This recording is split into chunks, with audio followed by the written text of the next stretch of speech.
स्वागत है आप लोगों का मेरे YouTube channel Hindi study centre में।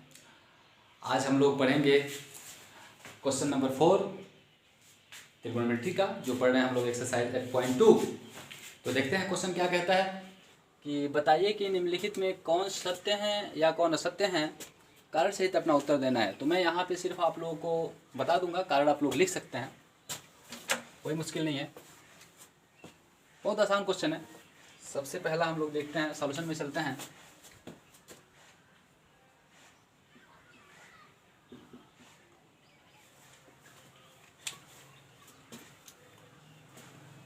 पहला क्वेश्चन कह रहा है कि sine A plus B equal to sine A plus sine B. क्या यह कथन सत्य है? Sine A plus B equal to sine A plus sine B. हम इसमें क्या करते हैं कि ए का कुछ वैल्यू लेते हैं और बी का कुछ वैल्यू लेते हैं, यानी थीटा का अलग अलग वैल्यू लेके चेक करते हैं हम लोग। चलिए सपोज दैट हम ए बराबर 60 डिग्री ले लेते हैं और बी बराबर हम लोग 30 डिग्री ले लेते हैं। चेक करते हैं क्या थीटा के इन मानों पर यह दोनों सत्य है या असत्य है। तो सबसे पहले हम लोग लेफ्ट हैंड साइड लेके चलते हैं।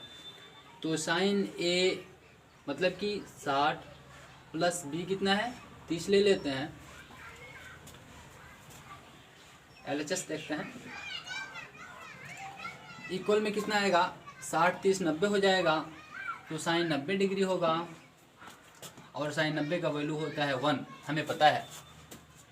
अब हम लोग थोड़ा राइट हैंड साइड लेके चलते हैं RHS। इसमें क्या होगा, sign A plus sine B है, तो साइन ए की जगह पे हम क्या लेने वाले हैं 60 डिग्री, और प्लस बी की जगह पे हम क्या लेने वाले हैं 30 डिग्री। तो sine B sine 30 degree. Sine 60 degree का वैल्यू हम टेबल से देख लेते हैं और √3/2 होता है। √3/2 और प्लस में साइन 30 का वैल्यू टेबल से देखते हैं, तो साइन और 30 का वैल्यू 1/2 होता है, और ऐड करते हैं दोनों को, तो √3 + 1 2 हो जाएगा। अब यहाँ पे हम क्या देखते हैं कि 1 नॉट इज इक्वल टू √3 + 1/2, मतलब कि लेफ्ट हैंड साइड और राइट हैंड साइड दोनों बराबर नहीं आया, अतः यह कथन असत्य है। LHS not is equal to RHS, अतः यह कथन क्या है, असत्य है, असत्य है। साइन ए प्लस बी कभी sign A plus sine B के बराबर नहीं हो सकता। आप लोग चाहें तो थीटा बदल भी सकते हैं, थीटा का कोई दूसरा भी मान ले सकते हैं और उस पर भी आप चेक कर सकते हैं। तो ये साइन ए प्लस बी और sign A plus sine B के बराबर कभी नहीं होगा। दूसरा क्वेश्चन ये कह रहा है कि थीटा में वृद्धि होने के साथ साथ साइन थीटा के मान में भी वृद्धि होती है। बिल्कुल सत्य है, क्योंकि यहाँ पे देखिए जैसे जैसे थीटा के मान में वृद्धि हो रही है तो साइन थीटा का मान भी लगातार इंक्रीज हो रहा है। आप लोग कारण दे सकते हैं, साइन थीटा का मान 0 पे निकाल सकते हैं, 30 पे निकाल सकते हैं, 45 60 और 90 पे। तो आप लोग जब साइन थीटा का वैल्यू निकालेंगे तो साइन 0 डिग्री का वैल्यू आपको मिल जाएगा 0, पुनः साइन 30 डिग्री का वैल्यू आपको मिल जाएगा 1/2, और साइन 45 यानी 45 डिग्री का मिलेगा 1/√2।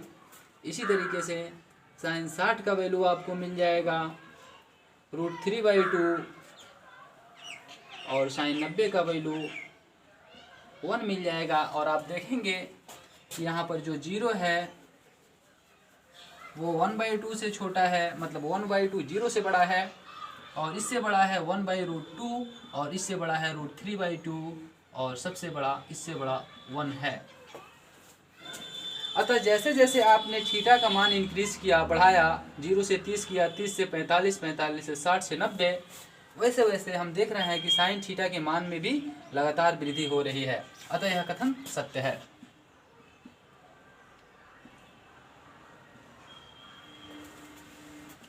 नेक्स्ट क्वेश्चन देखते हैं हम लोग, ये आपका दूसरा था। तीसरा देखते हैं।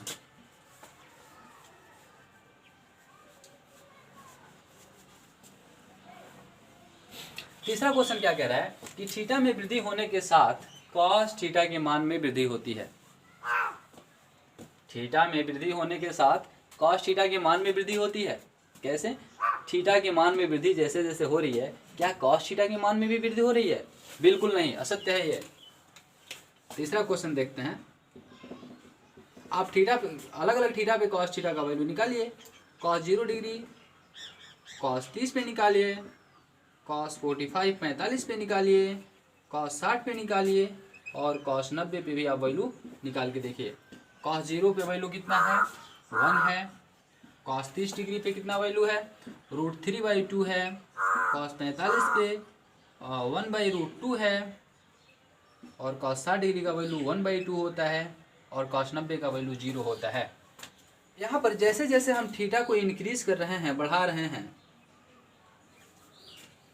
इसका मान तो घट रहा है।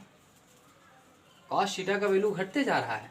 देख लीजिए, 1 से छोटा होता है √3/2, इससे छोटा होता है 1/√2 और इससे भी छोटा होता है 1/2 और इससे भी छोटा होता है 0।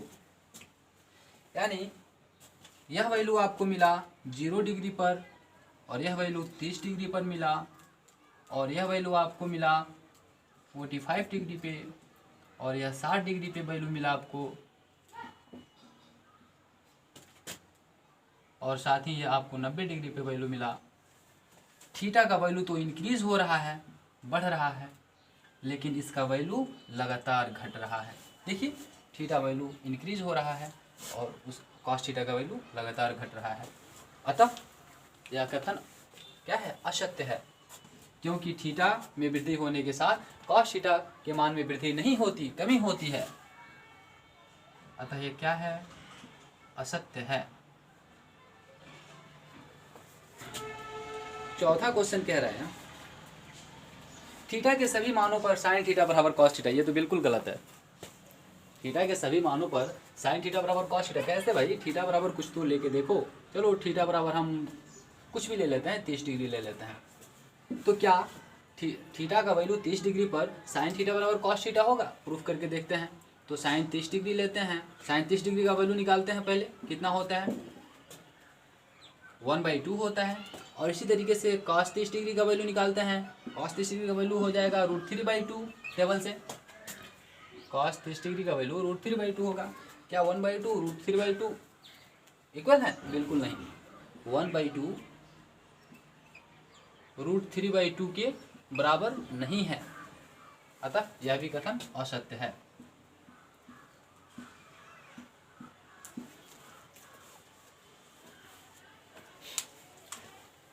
कह रहा है थीटा के सभी मानों पर साइन थीटा बराबर कॉस थीटा होते हैं। देख लीजिए, थीटा बराबर 0 लीजिए, क्या साइन थीटा कॉस थीटा दोनों का वैल्यू बराबर है? बिल्कुल नहीं। साइन 30 लीजिए, क्या दोनों वैल्यू बराबर है साइन थीटा और कॉस थीटा का? बिल्कुल नहीं। और 45 पे बराबर है, बट यहाँ पे 60 पे लेके देखिए, 60 पे भी बराबर नहीं है, 90 पे भी बराबर नहीं है। तो वह यहाँ पे कह रहा है क्वेश्चन में थीटा के सभी मानों पर साइन थीटा बराबर कॉस थीटा होता है, जो कि असत्य है। आगे देखते हैं नेक्स्ट क्वेश्चन।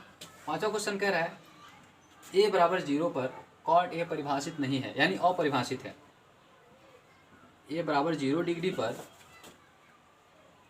कॉट ए परिभाषित नहीं है, मतलब इसका वैल्यू इनफाइनाइट है। बिल्कुल सत्य है। a बराबर 0 पर, चलिए हम 0 एंगल पे देखते हैं कॉट ए का वैल्यू। 0 एंगल पे कॉट ए का वैल्यू इनफाइनाइट है। बिल्कुल इनफाइनाइट मिल रहा है, अपरिभाषित मिल रहा है, यानी परिभाषित नहीं है।